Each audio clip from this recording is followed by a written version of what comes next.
Hai semuanya, gimana kabar kalian? Semoga selalu dalam keadaan baik. Jadi welcome back teman-teman di Andre Grayston Channel, dan ini adalah segmen analisa pagi, segmen di mana kita akan mengulas untuk update news dan juga pergerakan dari market, khususnya market Bitcoin. Teman-teman, hari ini kita berada di tanggal 26 Maret 2024 ya. Jadi di perdagangan kemarin kita dapat beberapa rilis data terkait dengan European Central Bank Christine Lagarde yang ada speech kemarin, kemudian juga ada data soal new home sales dari Amerika Serikat. Lalu ada data hari ini ya, itu ada 2 years note auction, ini adalah data surat lelang. Kemudian juga akan ada durables good order, consumer confidence, sama Atlanta Fed GDP now. Jadi ini beberapa rilis data yang mungkin akan memberikan impact terhadap dolar. Kemarin sih indeks dolar sendiri mengalami sedikit koreksi di 0,19, dan ini lumayan bikin beberapa market lainnya positif, kayak gold kemarin ada agak naik ya. Kemudian S&P 500 justru mengalami penurunan, Bitcoin dan kawan-kawan mengalami lonjakan sampai 4-5% di perdagangan kemarin. Dan ya itu sih dari rilis data. Yang penting sih minggu ini itu akan ada di hari Kamis, akan ada data soal GDP dari Amerika Serikat, lalu di hari Jumatnya akan ada data soal PCE, data inflasi yang menjadi acuan dari The Fed, teman-teman, dalam mengambil keputusan. Jadi ya, minggu-minggu ini bakalan menjadi minggu yang cukup krusial dan bakalan sangat penting untuk kita lihat seperti apa rilis datanya. Oke, mari kita lihat dari beberapa berita, analisa dari banyak, investor, teman-teman, yang ada di market. Yang pertama adalah terkait dengan long term investor behavior. Gimana sih, sikap daripada para long term investor saat ini? Ini menggunakan indikator, SOPR ya, di-combine dengan MA 144. Saat ini, dari indikator ini menunjukkan bahwa kondisi dari pemegang jangka panjang Bitcoin itu mengalami banyak lonjakan sejak awal bulan Maret, yang berarti investor mengambil sejumlah keuntungan harga ketika Bitcoin mencapai all time high yang baru, teman-teman. Berarti memang sudah ada aksi taking profit yang terjadi pada market ya, belakangan, teman-teman, dan itu sempat bikin pergerakan Bitcoin mengalami penurunan. Jadi lonjakan-lonjakan ini adalah sebuah aksi wajar dari para investor yang memang sudah merasa, oh oke nih udah waktunya untuk taking profit. Dan ya itu bisa dibilang menjadi salah satu indikasi market koreksi sebentar, teman-teman. Jadi itu, kemudian ada berita terbaru, ini datang dari Coinbase. Dikabarkan Coinbase itu kan ada beberapa yang menjadi validator ya di jaringan Ethereum. Nah, belakangan kabarnya dari crypto exchange Coinbase separuhnya itu sudah keluar, teman-teman, tidak lagi menjadi validator dari Ethereum. Pertukaran kripto Coinbase telah memindahkan setengah dari validator Ethereum ke perangkat lunak baru, sebuah keputusan yang tepat untuk menyelamatkan blockchain jika terjadi bugs yang tidak terduga, namun membawa bencana. Ini adalah kemungkinan terbaru dari sebuah kampanye tekanan selama 2 bulan yang telah meyakinkan beberapa perusahaan terbesar di Ethereum untuk beralih dari Gate. Setelah dari validator Coinbase sekarang menggunakan perangkat lunak dari Nethermind, bursa mengumumkannya di hari Kamis. Ini merupakan kabar baik bagi blockchain yang menghadapi persaingan yang ketat di tahun ini, serta meningkatkan pengawasan dari Komisi Sekuritas Bursa. Jadi ini adalah impact dari sikap dari yang namanya SEC terkait dengan yang mengatakan Ethereum adalah sekuritas dan bla bla bla bla. Itu bikin Coinbase juga ketar-ketir, dan Coinbase ini adalah bursa exchange yang sangat patuh sama regulasi Amerika Serikat. Jadi dengan memindahkan separuh dari validator mereka, itu dianggap bisa meminimalisir resiko. Namun karena terbatasnya data yang tersedia untuk umum, masih belum diketahui secara pasti apakah potensi krisis telah dapat dihindari, teman-teman, oleh Coinbase sendiri. Dan beberapa platform yang dipakai dalam staking itu salah satunya adalah Rocket Pool ya. Jadi ini kabar yang kurang begitu bagus sebenarnya buat Ethereum. Kemarin juga berita cukup ramai, BNB ini dihajar habis-habisan. Bukan BNB, tapi Binance, teman-teman. Binance dia hajar habis-habisan. Ini adalah berita dari Binance di Nigeria ya. Kantor Penasihat Keamanan Nasional bernama ONSA di Nigeria telah meluncurkan perburuan terhadap Nadim Anjarwalla, tersangka dalam penyelidikan kriminal yang sedang berlangsung atas aktivitas Binance di Nigeria setelah dia melarikan diri dari tahanan yang sah pada hari Jumat tanggal 22 Maret 2024. Hal tersebut tertuang dalam pernyataan Kepala Komunikasi Strategis ONSA, Zakari Mijinyawa, Senin. Teman-teman, menurut pernyataan tersebut, ONSA bersama dengan badan keamanan terkait dengan MDA serta komunitas internasional sedang berupaya untuk menangkap tersangka. Belum habis dari Nigeria, berita terbaru juga datang, salah satu anak exchange dari Binance, yaitu COMEX, mengumumkan penghentian operasi secara bertahap, efektif sejak tanggal 25 Maret ya. Jadi ini adalah berita yang kurang bagus di mana CoinEx akan menutup pendaftaran pengguna baru dan juga transfer aset dari Binance serta menghentikan menerima setoran mata uang fiat dan mata uang kripto. Jadi exchange ini bakalan tutup ya. ComeX bakalan tutup dan tentunya tutupnya akan secara bertahap mulai dari posisi market futures pelan-pelan nanti akan ke spot juga. Jadi ini kasus terkait dengan Binance. Belum selesai sampai di sana, Filipina juga mengikuti langkah berikutnya yaitu Filipina akan ban untuk Binance. Ya, bertubi-tubi buat Binance, teman. Kemudian berita exploit datang dari ini, Curio Invest telah mengalami exploit sampai 16 juta US dollar dan melibatkan kontrak pintar MakerDAO dalam ekosistem mereka. Exploit tersebut tampaknya berasal dari kerentanan logika akses izin, menyerang memanfaatkan kerentanan untuk mencetak sekitar 1 billion ya, 1 miliar GCT tambahan, teman. Ini adalah tokennya ya. Jadi token dari Curio Invest itu kena hack, teman-teman. Kemudian berita bagus datang dari South America Gold Miner. Jadi dari Nilam Resources, ini adalah sebuah perusahaan penambangan emas, dikabarkan sudah membeli sekitar 24.000 Bitcoin atau senilai 1,7 miliar US dollar. Teman-teman, dibelikan Bitcoin, ngeri nggak tuh? Perusahaan miners emas, teman. Jadi ini merupakan sebuah akuisisi diversifikasi yang dilakukan oleh Nilam Resources.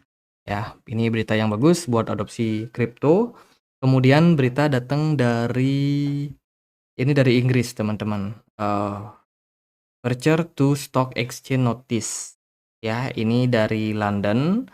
London Stock Exchange itu announce bahwa mereka akan menerima aplikasi administrasi untuk trading Bitcoin and Ethereum Crypto ETN in second quarter di 2024. Mereka sudah mengkonfirmasinya dan tentunya ini merupakan sebuah berita yang bagus, teman. London Stock Exchange akan siap meluncurkan produk ETN. Kalau di Amerika kan ada ETF. Kalau di Inggris ya namanya ETN, teman-teman. Dan ini tentunya merupakan sebuah berita bagus dan tentunya bisa menjadi pusat adopsi produk apa namanya? Ya aset lain ya, aset saham gitu, tapi berupa Bitcoin dan Ethereum untuk negara-negara yang ada di Eropa, teman-teman. Jadi London Stock Exchange Group sudah mengumumkan bahwa berarti kisaran di bulan Mei ya, tanggal 28 ini sudah mulai bisa memperdagangkan. Semoga ini good news buat kenaikan yang lebih tinggi dari market kripto. Jadi itu dari beberapa data teman-teman, dan kita akan lihat gimana sih kondisi dari Bitcoin saat ini. Teman-teman, kalau ngikutin analisa kemarin kita sudah sempat bilang kita pengen lihat closing time frame weekly buat Bitcoin. Overall apa yang terjadi? Bitcoin closing surprising di kisaran level 67.000. Ini di atas ekspektasi kita yang pengen Bitcoin bisa closing di atas 66.000. Lumayan, teman-teman, dan itu bikin narasi positif terhadap Bitcoin. Dan sekarang Bitcoin masih berpeluang untuk melanjutkan tren bullish, bahkan berpeluang untuk mencapai all time high yang baru lagi. Volume perdagangan Bitcoin lumayan bagus. Indikator smart money juga sangat bagus pada Bitcoin. Ya, RSI masih tetap strong dalam posisi hijau saat ini. Kemarin itu saya agak was-was. Kenapa? Karena Bitcoin ada bentuk pola kayak spinning top candlestick pattern. Terutama dari sini, teman-teman. di mana sebelumnya terbentuk candle, ijo ya, candle ijo, kemudian tiba-tiba ada spinning top di sini. Dan ini sebenarnya cukup mirip dengan spinning top yang terbentuk di sini, teman-teman. Pada minggu, di 11 Maret kemarin ya. Ini ada spinning top, sangat rawan jika kali ini kita dikonfirmasi dengan satu candle merah, itu adalah tanda indikasi pembalikan arah pada market. Makanya saya kemarin bilang, "Wah, ini bahaya, teman. Ada potensial," dan kita pengen lihat closing time frame weekly-nya dulu. Ya, jadi kemarin closing weekly-nya bagus dan overall ternyata buyers masih cukup berminat untuk borong Bitcoin, padahal Bitcoin sudah sempat turun ya sampai 60 ribuan.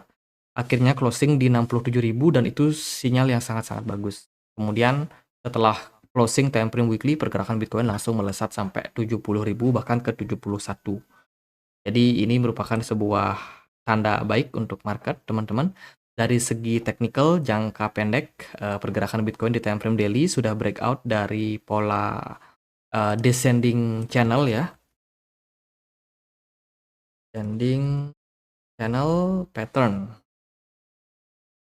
Nah, ini kurang lebih polanya kayak gini, teman-teman. Dan ini merupakan sebuah pola yang berpeluang continuation kenaikan berikutnya ya pada market. Tergantung sih sebenarnya respon dari market seperti apa, teman-teman. Tapi kalau ini bisa menjadi salah satu tanda yang bagus, breakout-nya dia dari descending channel ini ya bisa jadi pergerakan Bitcoin akan kembali nih mengalami kenaikan dalam jangka waktu pendek. Di sini saya nggak bilang Bitcoin bakalan rally bullish tinggi gitu, enggak. Tapi ada possibility hal tersebut bisa terjadi. Kalau ini memang benar-benar valid ya. Jadi volume perdagangan harusnya bakalan naik dalam jangka waktu pendek. Kemudian dilanjutkan juga sama posisi smart money yang harusnya akan semakin meningkat jika Bitcoin punya keinginan untuk mengalami kenaikan yang lebih tinggi dari area sekarang. Tapi ada possibility juga pergerakan Bitcoin hanya tersideways saja, seperti ini. Karena mungkin kita masih wait and see atau mungkin butuh konsolidasi yang lebih panjang sebelum kenaikan yang lebih tinggi pada market. Jadi, untuk saat ini peluangnya jangka pendek masih akan sangat-sangat menarik, teman-teman. Hopefully Bitcoin bisa melampaui level 73.000 atau mungkin bisa naik sampai 80.000, teman-teman, dalam jangka waktu pendek ini. Ya, jadi ya itu sementara buat, kondisi dari market kemarin juga udah lumayan positif. Coba kita lihat dia di time frame 4 jam ya. Dari time frame 4 jam pergerakan Bitcoin kemarin, ada ledakan volume di sini, kelihatan banget Bitcoin breakout dengan volume yang cukup bagus. Kemudian smart money juga mulai masuk ke market ya. Kemudian dari pergerakan candle pun juga cukup meyakinkan, teman-teman. Jadi, beberapa indikator mendukung untuk bullish. Kemudian BTC Dominance juga cukup strong, ya, meskipun beberapa altcoin kemarin juga naik lumayan tinggi, namun Bitcoin masih tetap mendominasi untuk posisi kenaikan kemarin. Jadi untuk sekarang, ya target terdekat adalah all time high baru di kisaran 74.000, teman-teman, dengan area support saat ini ada di 66.500. Jadi itu aja paling buat Bitcoin, probability-nya bisa jadi Bitcoin mengalami kenaikan jangka pendek, namun itu belum tentu bahwa Bitcoin akan rally tinggi-tingginya ya, teman-teman. Bisa jadi Bitcoin juga cuma sideways aja di range, yang udah mereka akan tentukan, teman-teman. Jadi kalau kita anggap ini sebagai sebuah range atau kita bilangnya channel ya, teman-teman. Kalau kita anggap ini sebuah channel, mungkin ini bisa menjadi channel konsolidasi buat market untuk mendapatkan akumulasi yang lebih besar before at the end pergerakan Bitcoin akan melesat kembali. Jadi untuk sekarang saya rasa gitu aja buat market. Kemarin closing weekly-nya bagus.